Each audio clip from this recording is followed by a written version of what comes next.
ആ കറങ്ങിക്കൊണ്ടിരിക്കുന്ന ഷവായി ചിക്കൻ്റെ ആ ഒരു ഭംഗി കണ്ടോ? എറണാകുളത്തുള്ള ഒരു 90% ആൾക്കാരെങ്കിലും ഇവിടെ നിന്ന് ഷവായി കഴിച്ചിട്ടുണ്ടാവും. അത്രയും ഫേമസ് സ്പോട്ടാണ്.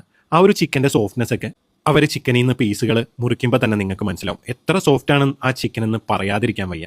ഞങ്ങളിവിടെ വന്നിട്ട് അവരുടെ മസാല ഷവായിയാണ് ഓർഡർ ചെയ്തത്. നോർമൽ ഷവായിയാണ് ഞങ്ങളിവിടെ വന്ന് കൂടുതലും കഴിച്ചിട്ടുള്ളത്. അപ്പം മസാല ഷവായി ഉണ്ടെന്ന് പറഞ്ഞിട്ട് ഒരു ഫുൾ മസാല ഷവായി ഓർഡർ ചെയ്തു. 550 രൂപയാണ് ഫുൾ മസാല ഷവായിക്ക് ചാർജ് ചെയ്യുന്നത്.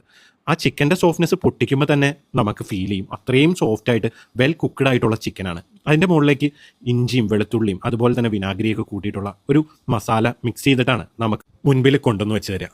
ആദ്യം തന്നെ ആ ചിക്കനിൽ നിന്ന് ഒരു പീസ് പൊട്ടിച്ചെടുത്ത് ആ ഷവായിയുടെ മസാലയും കൂടി മിക്സ് ചെയ്ത് കഴിക്കാൻ അത്യാവശ്യം നല്ല ടേസ്റ്റ് ഉണ്ടായിരുന്നു. പക്ഷേ ഇവരുടെ നോർമൽ ഷവായി തന്നെയാണ് ഞാൻ പ്രിഫർ ചെയ്യുന്നത്. ആ ചിക്കൻ്റെ സോഫ്റ്റ്നെസ്സും ടേസ്റ്റൊക്കെ ഈ മസാലയുടെ പ്രസരം മൂലം നമുക്ക് നഷ്ടമായ പോലെ തോന്നി. അപ്പോൾ ഇവിടെ പോയിട്ട് ഈ മസാല ഷവായി കഴിച്ചിട്ടുള്ള ഒരു അഭിപ്രായം ഒന്ന് കമൻറ്റ് ചെയ്യണേ. നമ്മുടെ കലൂർ സ്റ്റേഡിയത്തിൻ്റെ അവിടെയുള്ള ബീറ്റ് ബോക്സ് ആണ് ലൊക്കേഷൻ. അപ്പോൾ ബൈ ഫ്രം ഫുഡി എറണാകുളം.